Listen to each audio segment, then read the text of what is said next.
This is Ted Price, founder and CEO of Insomniac Games.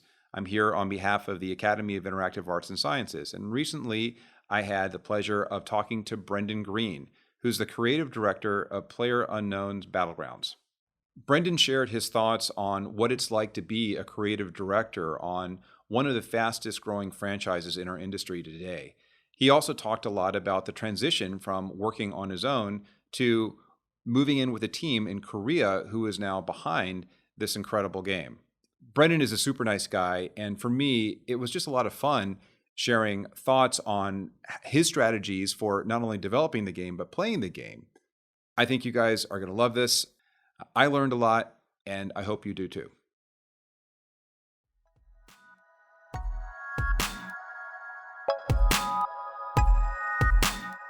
Welcome to The Game Maker's Notebook, a podcast featuring a series of in-depth one-on-one conversations between game makers providing a thoughtful, intimate perspective on the business and craft of interactive entertainment. The Game Maker's Notebook is presented by the Academy of Interactive Arts and Sciences, a member-driven organization dedicated to the recognition and advancement of interactive entertainment.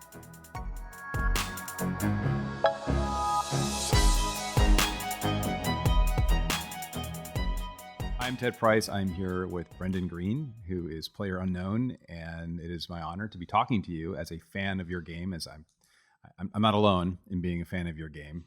Yeah, we have one or two. Yes, but thanks for having me, and a pleasure to be here.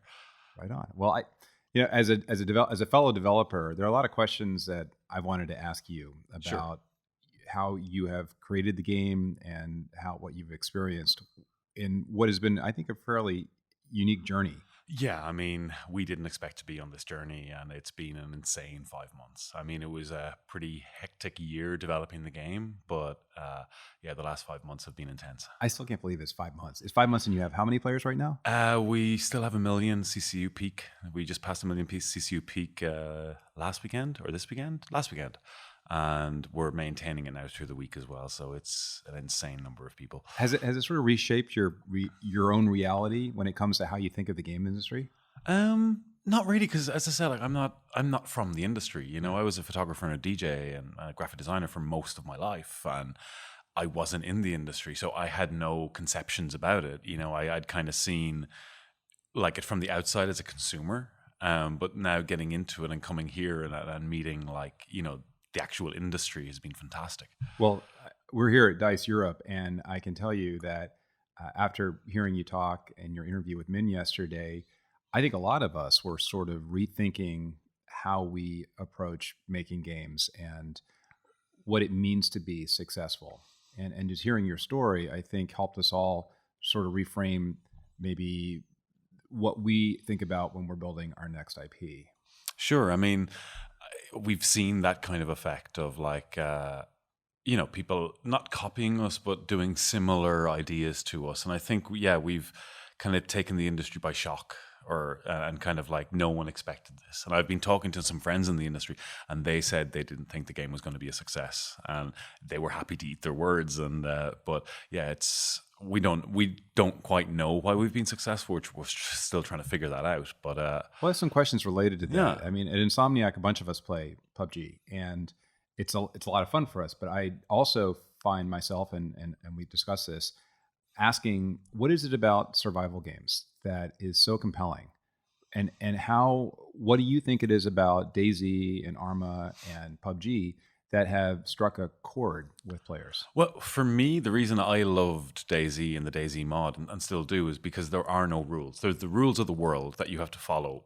But apart from that, there's no story. There's no linear path you have to go down. It's whatever the hell you want to do. And I think that's a reason PUBG has been successful, is because we don't give restrictions on how you finish the game. You know, we have the world, we have the weapons, and we have the blue zone.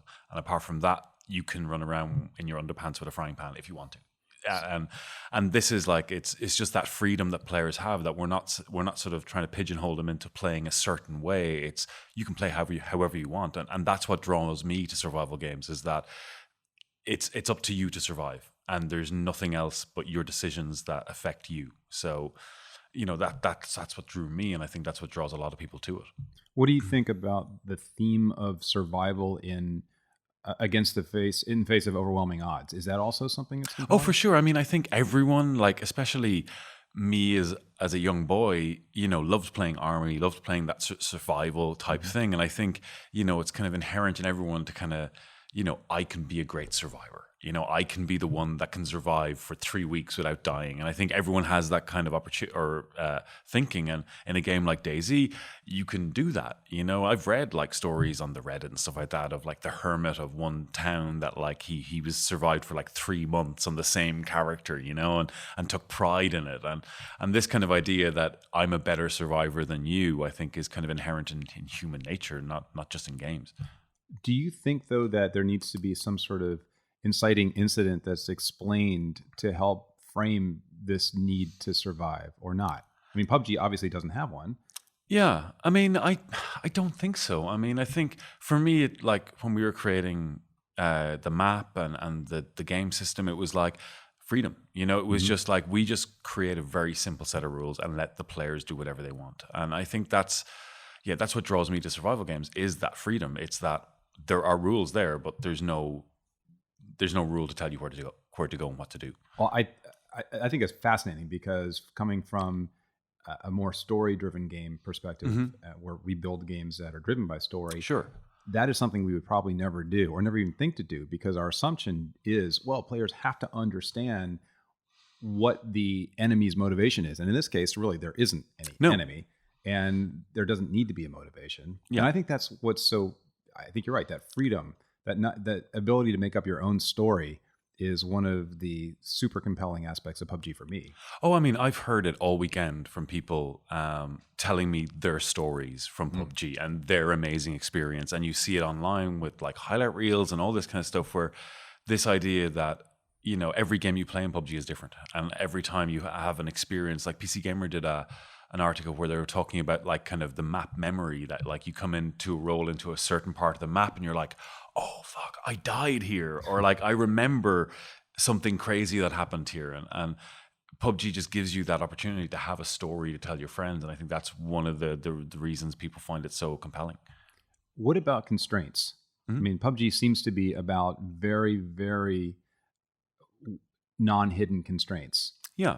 And how did those evolve when you were designing the game? Well, so I've had 4 years to kind of plan out Battle Royale from way back in DayZ, the DayZ mod, up through ARMA 3, and all the way through. The system was quite simple, and I kind of kept it like that, like the talk that we just saw with the guys from Housemarque, where they said, 2 buttons and 2 controllers, and that was their limit. And it's the same with me when it came to Battle Royale, is that I had like a very basic system, and apart from tweaking and tuning that, I was never adding stuff to it because it worked. Were you tempted to add, though? Not really. Really? Because okay. With my first DayZ mod server, I made it too complex. So I had crafting, I had all this kind of stuff to get higher tier weapons that I eventually added in, and I saw the player numbers drop. So when I entered into Battle Royale, I kind of went, okay, I'm going to keep this simple. And I'm not going to keep adding stuff just for the sake of adding stuff to make it new and interesting. I added new game modes and new ways to play it, but the core system, the game design stayed the same, because I really felt that it worked, and if it's not broke, don't fix it. And we did add some stuff when we went into PUBG, like the revive feature, which was inspired, and that what didn't come from me, that came from our executive producer. He said this would be a nice little feature. And initially I was hesitant. I was like, well, I don't want to mess with the game mode too much. This may lead to some bad stuff, but it turned out to be great. And I was hesitant about adding stuff in the early days, but now, I have such a great team that I let them not have the run of themselves, but like they kind of take ownership on stuff, and they'll convince me this is a good idea, and we do it. And it's been great. It's been a great experience. What has it been like working with a team that came on after you created the initial concept and the proof of concept? I know it was tough because they were professional game designers. Right. And I was breaking a lot of rules when it came to game design, especially because I was punishing players. And it was like, if you're a bad player, you should die. And this is not something they were used to, especially in MMORPGs and stuff. They were kind of like, you can't. And we had some very spirited discussions, but, I kind of made my point and they were like, okay, I get what you're saying. And now it's kind of been like, I've been kind of vindicated. It's like, okay, look, this does work, What was the most difficult argument you had? What was it? To make it more like ARMA and not H1. Okay. That in the first few meetings, I got kind of called up that I was mentioning ARMA too much, and they were like, "We're not making an ARMA clone," and I was like, I understand that it's not never something I wanted to do. If you want ARMA 3B, or it's there. If you want H1, it's there. I wanted to get somewhere in the middle, but I wanted that sort of big weapon selection and stuff like that, and they were worried. They were worried like this is too complex. People won't get this. It's too hardcore, and luckily people got it, and we are where we are today. Did you have any designers in particular who brought with them specific baggage when it comes to shooters? No, I mean, none of our designers or team really were into shooters. They were an MMORPG company. Yeah. And it was one of my concerns at the start, but, I saw their methodology and I saw the way that they wanted to make well-made games. So, that gave me confidence. And then sitting down with them and hearing their ideas. But they do play a lot of shooters now. Like the whole team plays Battlegrounds religiously. Like there's always 2 or 3 people playing in the office, and not because they have to, just because they love playing it. And even it's great in the office that, if someone gets into the top 10, people start coming over from other parts of the office and watching him, and kind of like if he wins, a big cheer goes up, but it has been kind of tough working because I have no experience in game design. I made a game, or I made a game mode, right, but I didn't understand the rules. Well, I loved your interview in Rolling Stone where you were very clear about your background and how this just isn't something that you had anticipated doing, and it's not your profession. But were you ever tempted just to keep on going on your own and just do it all, even if it took 10 times as long? I mean, this was it. When I sort of finished with H1 and I would kind of concentrate it back on ARMA 3B, or I was getting to a point going, is this going to go somewhere? I was like, I really want to make my own game, but I don't have the experience to sit down and make a game by myself. I know some people that do, but it takes years, and I knew that I needed a team that had the experience to do it, because, making a battle royale is not cheap, and it's, you need a team to do it because of everything that's involved. And what was the biggest benefit? Was it art assets? Was it programming chops? What did the team bring that was most valuable to you? Experience. It was experience. It was them being able to, and especially with my boss, that like I would have some ideas and he'd kind of go, no, and explain why. And he's very receptive to ideas. Like you can tell him any idea, go for a cigarette, like talk about something, and he'll think about it. And there's some ideas he just, let's do that. And others like, no. And then he goes, because of this. And that's so, like, I feel so lucky to have that like he's like a mentor to me in like my journey to become a good creative director, because that's really interesting. Okay. Yeah. Like, I mean, I've asked him on multiple occasions, like, can you just like write me some letters or something like that to explain to me, what it's good to be a good leader, to be a good director, because coming from being a mod maker where I did everything myself, well, not everything myself, but I did a lot of the grunt work myself. And I had help, but I always had my hands I did the art, I did some of the programming, I did everything like that. And then coming to be a creative director where I had to kind of stand off and outline a vision and then a team do it, and that was really hard for me. Well, what a great step. I know I've heard so many stories that are completely the opposite, where somebody has a vision for a game and he or she decides that they want to do it all. Yeah. And do. And there are a lot of smaller indie games that come out. Oh, sure. It is that vision. I think it's really interesting that you decided to step into a corporate hierarchy, a larger team, and even, it sounds like, abdicate some control over the game. Oh, for sure. I mean, I had to, and I was happy to do it because they understood that I didn't have a lot of experience in the industry, and they wanted to help. They really wanted to go, okay, well, we can't do that because of this. We can't do this because of that. But it also gave me a lot of freedom because I didn't know the engine and I didn't know what was possible. So I could like dream a little bit bigger and like suggest things that the tech director would not like me for, but there are good ideas in the game, like, the destructible doors and stuff like this. They hated me for suggesting that because it's really intensive on the server.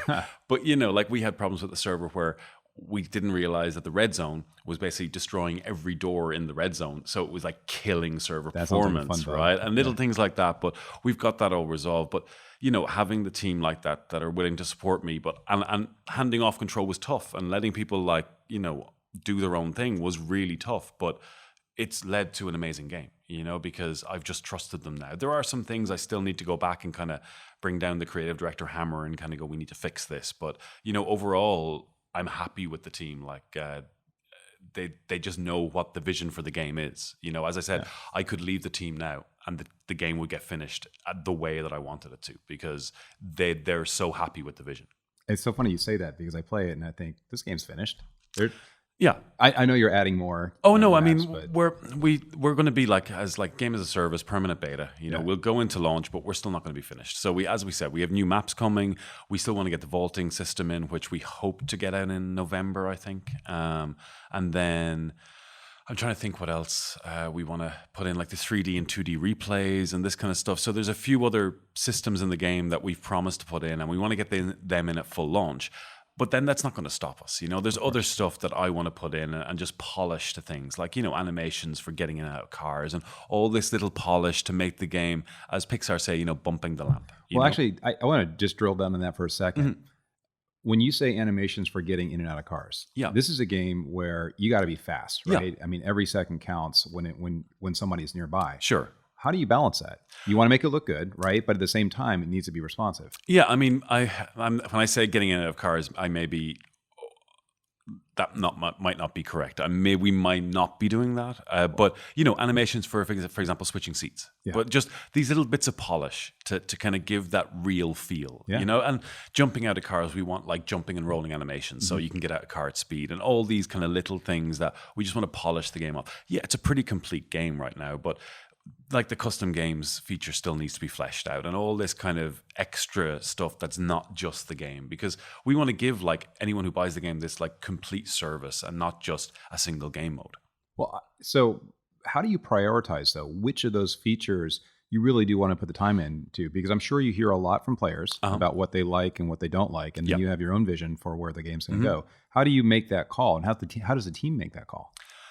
We use data, and but we also kind of internally prioritize. Like, this is not like, animations for switching seats is not a critical feature. That it will change gameplay a little, but it's not critical. And that's the way we look at things. Is like, okay, this would be nice to have, but we don't need it for launch, because we have kind of the vision of what we want for launch, and that's like the complete game at launch. So everything else, if we have time, we can get it in. If not, we just wait until after launch when we can kind of, get stuff in. Because as we said, we want to be here for 5 years. So like people think, oh, the game's out now and that's it. And it's like, no, we want to be like CS, where like the CSGO you see now compared to like CS 1.6 are just completely different games. And I'm sure the game that you'll see in 10 years will be just completely different to the game you have now, which I can't wait for. Is your goal to have something that feels real? Oh, yeah. I mean, even with our new map, we're really taking the time to make sure that it's a much more realistic feel. Like, I mean, I've always said I wanted it to be in a pulp universe, that it's realistic, but not super realistic. So, like, you get hit with a shotgun, you get blown backwards. These little things to add that kind of cinematic feel. And I think that really helps for the viewership, because it feels like you're watching like a live action movie, and we wanted to get it to that stage where it really feels like super real in the game. Well, that's interesting though, because in real life, you get shot, you're not going to be walking around. So exactly. I guess it is that cinematic reality that we're all sort of looking for. We struggle with that too at Insomniac, where we talk about photoreal or realism, and we don't really dissect it too often, but it's that filmic reality versus real life, because real life isn't that exciting. No. In real life, weapons are terrifying. Yes. Right. So. Oh, well, this is it. Like, I mean, even with our time to kill and stuff like that, it's a little bit long, because even with ARMA 3B, or I wanted it that if you're in a fight with someone, that it lasts a little bit longer than your average shooter, because then you feel like you've done well. It's like the 1% issue with like Doom and stuff, where it's more than 1%, and with that time to kill, you want that kind of feel that I've been in a firefight, but I survived, and maybe I'll win the next one, and it's that sort of cinematic universe that I think it's always what I've always wanted for a game, because it's more fun with explosions. Absolutely. Yeah, more exciting. Yeah. Well, so being a part of a Korean company now, how has PUBG sort of cross-cultural barriers? Because it does feel like a very Western game to me. Sure. But you've got is it fully Korean team? Everybody there except for you is No. So there's what, 1, 2, 3, 4, 5, about 7 people now on the team there's a Ukrainian guy, a Russian guy, 2 Poles, Turk, I think, Okay. and 2 Spanish guys. And we're like expanding the team even further. We're opening offices in Europe and LA to really get the best people from all over the world to work on the game, because it's quite hard to find particular engineers in Korea because everyone wants to work on mobile. So, we're trying to be as multinational as possible. Basically, we're looking for the best people. That's the key. Do those cultural origins, different cultural origins, have an influence on what goes into the game? Funnily, yeah. So like with the map design, we were making fields. And the fields had these dips in them, like with these little ridges. And I was like, why are we doing this? And they said, because you need to have water in your field so the plants can grow. I'm like, but it's in Russia. They have rain. You don't need to worry about this. And they were like, oh, and little things like that like they wouldn't necessarily like understand what realism meant, because they're fantasy designers more than anything else. And the same, like as I said yesterday, we were looking at designing uniforms, and they were looking at some Hugo Boss uniforms that would not have been the best uniforms to use. Didn't know Hugo Boss made uniforms. Yes, he did, very famously for a very particular party in Germany. And Really? they were all Hugo Boss, but they were looking at these uniforms going, these look great. And because they're from Korea, they don't really associate with that sort of Western history, so to speak. Yeah. So I had to pull them up and go, no, we can't make them look like this, like seriously, like you don't understand. And little things like that, they're not really familiar all that much with Western culture, so I have to pull them back a few times on these things. But overall they spend so much time kind of just reading and watching, Western, where the like islands are based and stuff, and like going on Google Maps and just taking trips on Google Maps to kind of to see what the landscape is like. So I feel dumb asking this. These are actual islands that exist? No. Okay. So you're using reference. Yeah, so we'll pick a region, and then we'll with the current island, the terrain artist spent about a week reading a book called The Trees of Crimea. So just like seeing what trees grow in certain areas, just to pick out the right kind of trees to get made. So, and he's doing this with the new island as well. Like he's taking lead on the desert island, and he's Spanish and really has that appreciation of what a realistic space looks like. And it's been great, kind of trying to get the art team into that mentality that when you're designing a real space, you have to like tell the story of why this town exists. Why is there a car here, and this kind of stuff. And it's great because seeing them like learn and grow, and like everything they're doing now is much more realistic, that I have to kind of say less basically and kind of go, okay, this is great. Yeah. Well, okay, so a dumb question, and you may have answered this before, but why Russia? Well, actually, so first of all, I just love that kind of architecture. I love the brutalist architecture. I think it looks really cool. I'm a big fan of that. It was just the initial design pitch I made for it, which was like on a forgotten island in the Black Sea, the ultimate fight, or the ultimate life and death fight, live on Saturday nights, PlayerUnknown's Battlegrounds. That was kind of the pitch I made. And it just stuck in the Crimean, and one of the reasons I chose brutalist architecture was because it has less polygons. It's pretty much straight. So I thought, okay, this is going to be good for developing, optimizing the game if we have. So there was kind of me liking the region, but also me thinking, okay, we maybe should do more simple buildings because it's better for performance. It makes me think back to Half-Life 2. Half-Life 2, when it was at the time an incredibly. It's an amazing achievement technically, but they did use brutalist architecture, and they set it in an area where you expected it. It looked like it fit. So that makes a lot of sense. It also kind of makes sense that maybe this is the kind of thing that would happen. Right. I mean, I've seen someone sent me a link maybe last year saying there was this Russian TV show that was like a live action battle royale where like people would be killing each other, and it's like, okay, but only in Russia. Right. Or maybe Japan. But anyway. So one of the things we do at Insomniac is discuss strategies. And sure. I have to ask the master, do you have a particular strategy or set of strategies when you play that works best for you? Well, so for me, the design of the game that I have in my head is that first initial 10, 15 minutes is for looting, right? It's like, stay the fuck away from players, right? It's it's for getting geared. It's for when you're in this, the fight should be happening in those circles and not at the start. If you're going looking for trouble at the start, it's fine. You're free to do that. And I think that's the joy of the game, that you can play whatever strategy you want. But for me, it's get the hell away from players, land, get geared, and then be sneaky. Get into the circle and pick your battles. It's like, just because you see someone doesn't mean you have to kill them.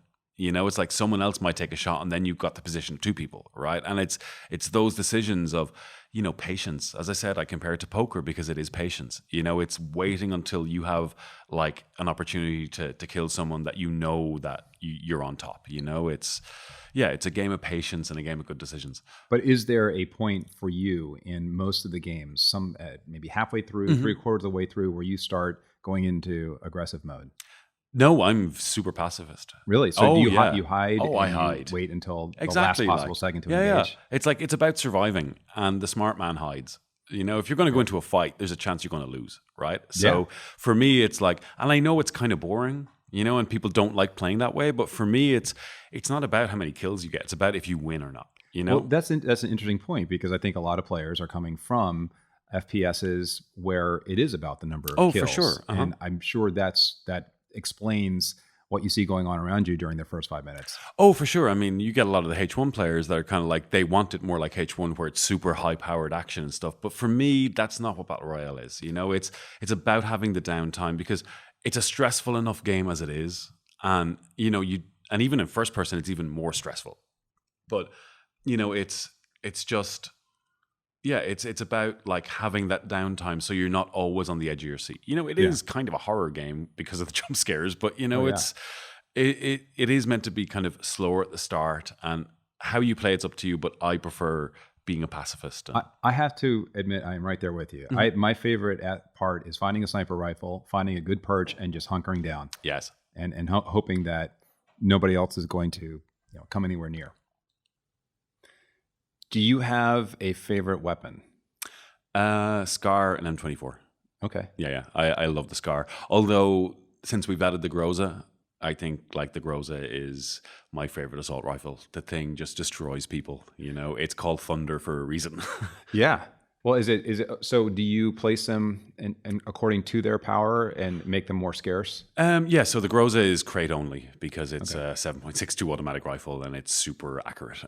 But yeah, so we have the loot system was developed all the way through ARMA 3, and I don't want to go into too many specifics, but it's pretty nice because, as in low value areas, you can still have a chance to get a high value weapon. And it's that kind of, you rock into a house, it's like, oh my God, it's an AK. Yes. Well, those are those moments, right, that are memorable. And I think that's really cool that you do that. Yeah, no, and that's like a loot system that's been kind of planned since ARMA 3, where it is random, but it's random within pretty specific limits. So like, we want to get it, and we're using data to really tune this, and we'll be tuning the loot system over time, because tuning the loot based on player feedback is just, you're going down a rabbit hole, because everyone has their own experience. And I experienced it all through ARMA 3, where Lyric would comment every few weeks that we've changed the loot system, and we never touched it, and it was just this idea that because it's that random that you get a different experience every time.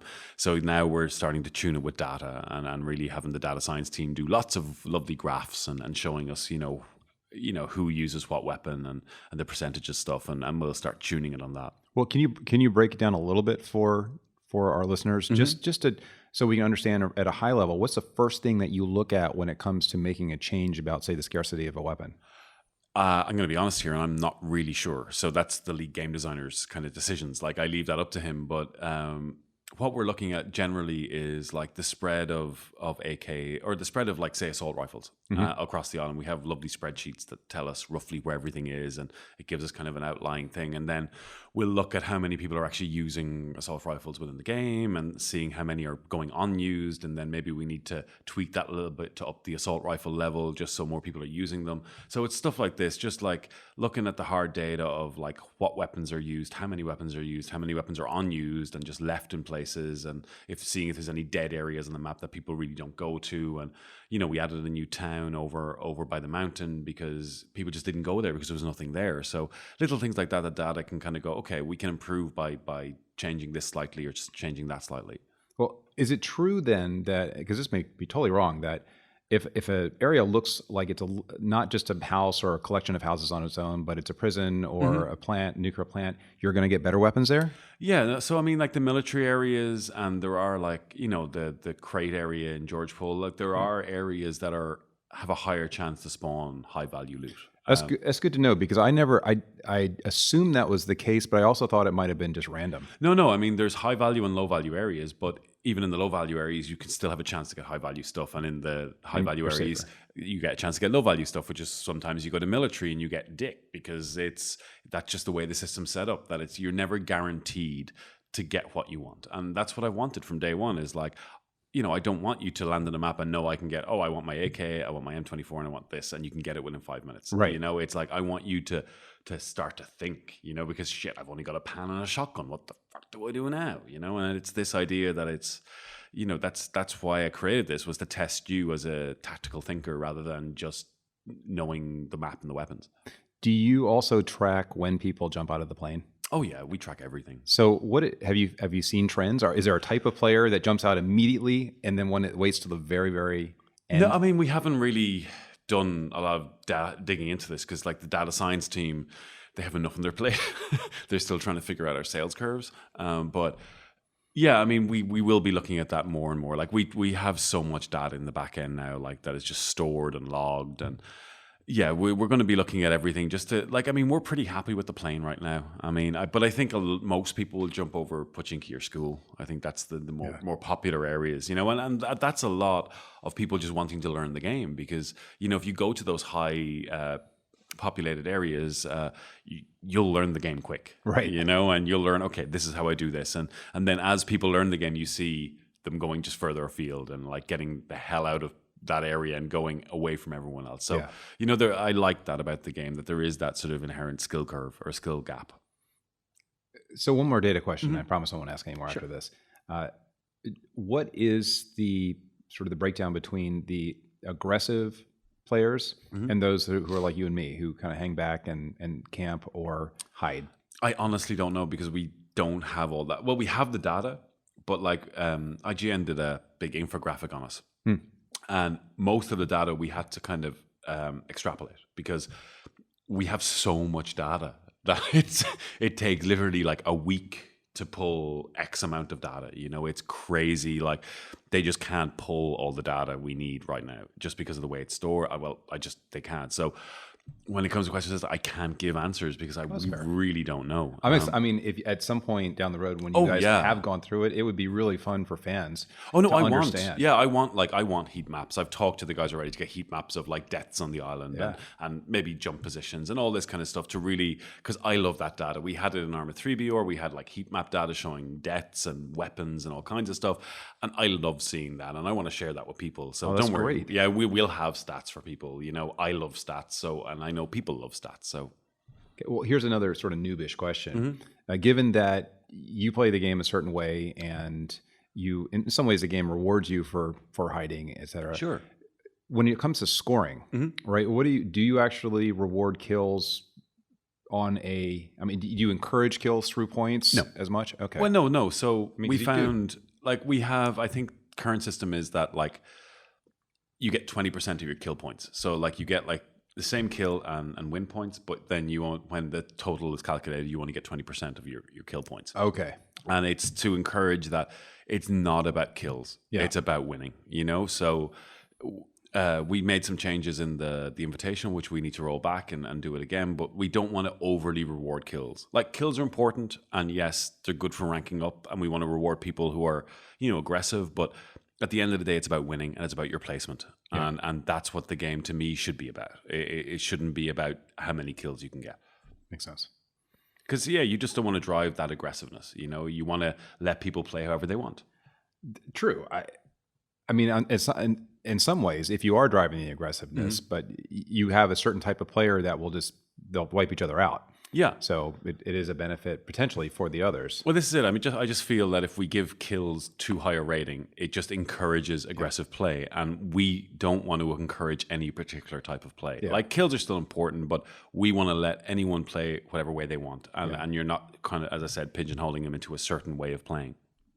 And for vehicles, right? Have you had a lot of say, debates with the team over vehicle speed, vehicle type? We did where have, vehicles can go. Yeah, no, we had some talk about, like, because our lead game designer, JC, he's just an amazing designer. Like, the guy does so much research over everything. Like, I mean, between spreadsheets and Wikipedia, the guy just, like, has about 20 windows open at once, just, like, reading on whatever topic. And he spent months doing the vehicle physics. Like, Really? I mean, I mean, I think he drove about 20,000 kilometers in the game, you know, just driving and driving and driving. And then we made some tweaking to it afterwards because he wanted to keep them very real. And I was like, no, we can make them a little bit less real just because it's more fun if they're not super real. So we've tweaked them a little bit, but like, credit to him, he got them feeling so good. Yeah. You know, like I was watching someone give a review, what was his name? War Owl, I think it is. He's like a WoW reviewer or something. But, you know, he played the game. He's like, it's great. You know, I drive cars. Cars in the game feel great. You know, and it's a credit to JC. Just hours and hours and days and months of just sitting down driving the same car. You know, he doesn't want to do it anymore. But does he do them in real life? Does he go out and find those? Oh yeah, cars no, he loves his car. He rocks like a BMW 5 Series, something like. He loves his cars. So you should have a BMW 5 Series in the game. No. Wouldn't that be great? Actually, just to drop one in every now and then. Well, actually, we are adding some new cars to the new map, like map-specific vehicles, basically. And one of them is a sports car, and that's all I'll say. That's great. Was there ever a time where you thought maybe we shouldn't have vehicles in the game? No, because again, this was like, it's one of the core concepts for me for Battle Royale is that it's never hard to get into the blue zone. You know, it's a fight between you and me. It's not a fight against the environment. It's not a fight against the red zone. It's not a fight against vehicles. It's a fight between you and me. And giving people the ability to get into the blue zone easily by vehicles or whatever, it's just part of the game. You know, you don't want to be super restrictive on, making most people run, basically, which is just, it's boring. Yeah, it gets a little old. Ever consider maybe any air vehicles? No. Okay. No, I mean, we had in ARMA 3B, or we had this game mode called War, Battle Royale War, and it had tanks and little birds. Now, when the blue zone started, I just killed the engine via script. So, you know, you couldn't use them once the blue zone started. But in that initial like death match, it was fun rocking around in a tank and little birds flying around. But for our Battle Royale, no, it's not. But I mean, once we open up modding eventually down the line, you know, people are going to put in air vehicles. People are going to do all this kind of stuff. So, you know, for us, it's about providing a great playground with a lot of assets. So you never know, we may do a helicopter, you know, just to do it, you know, so that the asset is there. But yeah, cool. So back to you and how you do things. What is your day-to-day life like? For the last 3 months, it's been sitting in an airplane and going to conventions. Which I'm not going to complain about. You know, I'm basically the face of the game. I say, like, I'm the face of the game and the team is the heart and soul. You know, that I'm pretty much like the main English speaker on the team, so I do all the press. And it's my name on the game, which helps as well. But, you know, day to day, like, you know, I talk with the events and community team about, you know, what they're doing. And like, as I said, I leave the teams to be anonymous as much, or to work by themselves, not anonymous. So I listen to what they're planning and stuff like that. I might give some suggestions and stuff like that, but really it's more kind of like yes or no at this stage. You know, they do the work, and I'm kind of looking at it going, yeah, that's a great idea, or no, maybe we should do this, and that's a great position to be in for me, because as I said, I travel a lot. Well, at this point, their travel will be over, right? You're going to finish up your PR tour and then go back, I'm assuming. Well, no, because we go for full launch at the end of the year. Okay. So I'll be traveling a bit more then, even into next year, because we're on Xbox Game Preview at the end of the year. So, you know, that's then the Xbox full launch. So for me, I don't see it kind of stopping for the next year, That to me sounds insane, but I love it. I mean, that's great. You know, I'm tired all the time, and you know, my body never knows what time zone I'm in, but I get to meet my fans, you know, and that's an amazing thing. Like, because I've had like 2 meet and greets so far, and it's been just great, you know. And for me, I might be a little bit tired, and it's traveling for me, but you know, I know that giving the fans the chance to meet me, like, it means the world to them, and you know, and if I can do that, I want to do it as much as possible, you know. And I will sit there and listen to people's stories about my game for hours, because they love telling me, and I can see the passion in their eyes, and and I hear so many like game developers are a little bit standoffish, and especially the higher tiered ones, where they've had their fame and they're kind of like, no, no, I don't want to talk to you. And me, it's like, I might get sick of it sometimes, but I'll still sit there and bear it because, it means so much to those people. Oh, that's great that you do that. And so when it comes to those interactions, is there a question you get asked more often than any other? Put an RPG into the game. Okay. Why do you have third person? Well, that's a great question. Yeah. So at any point, did you think about, should we have first person or as an option, or should we just go first person, or was it always third person? So in DayZ Battle Royale, the first mod I made, it was first person only. Okay. And then I went into ARMA 3, and in first person, there's a like, it just sounds like a 10-minute orgasm basically when you're hurt. And I hated that. And I was like, okay, I can't subject people to having that. Now it's better now, but at the time I was like, I just can't subject people to hearing that like all the time. So that's why I did third person. Really? Well, yeah. I mean, that was one way to indicate damage, right? Could have been something on the HUD or... Oh yeah, but it was just inbuilt into ARMA and I couldn't change it. Ah, got it. Okay. Yeah. So because I couldn't change it, or I didn't have the knowledge to change it, maybe, I decided, listen, we're going to have to do third person, and that's why third person exists in Battle Royale. Well, I'll tell you, because I would have had a first person only, but...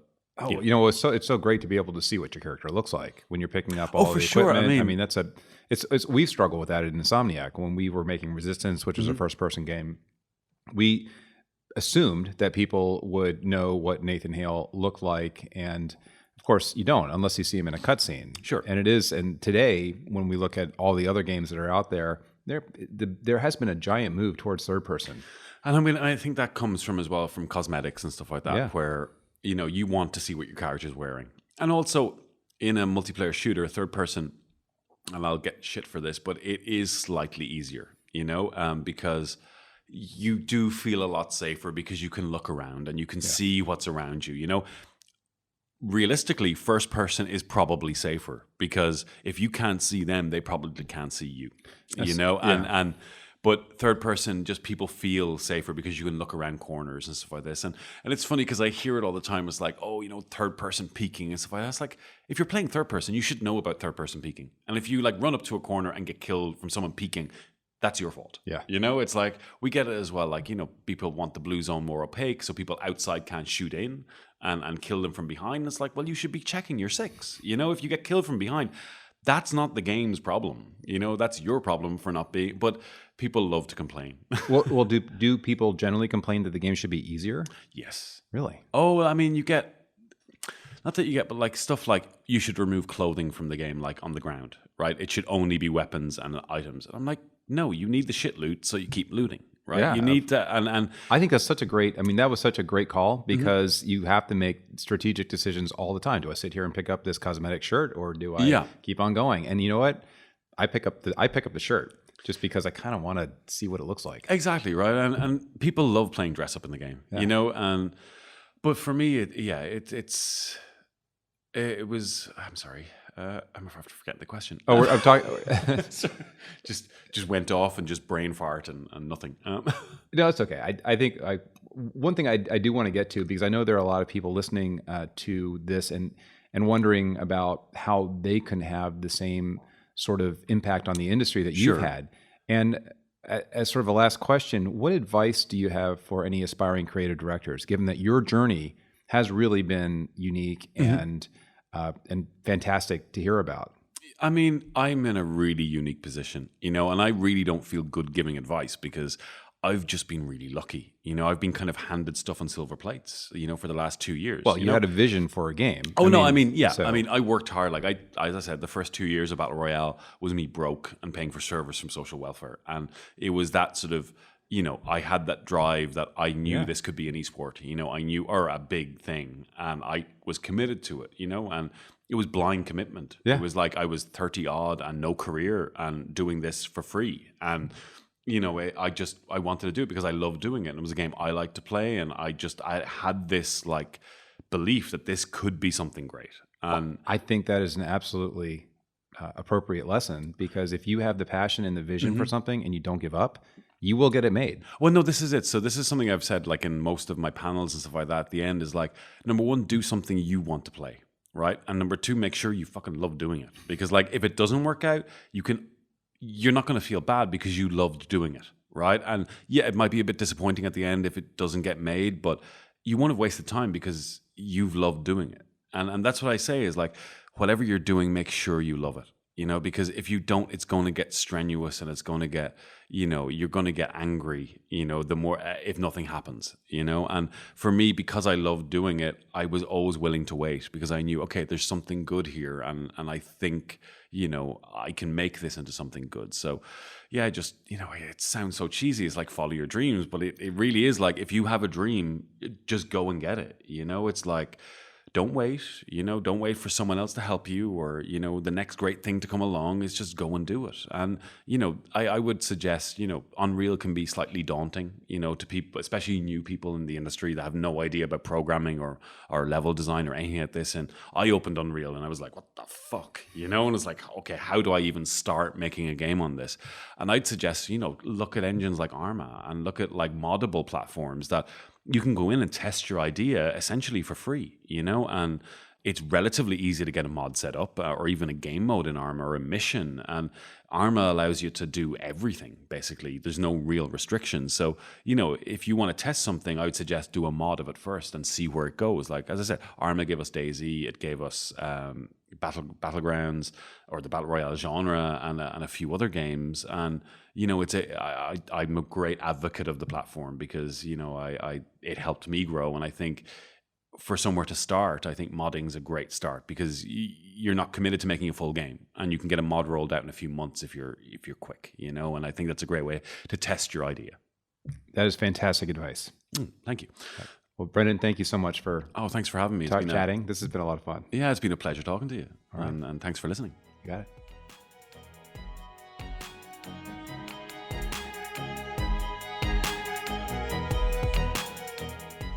Thank you for joining us for the Game Maker's Notebook. For more information on the Academy of Interactive Arts and Sciences, our podcasts, and our other initiatives, please visit www.interactive.org.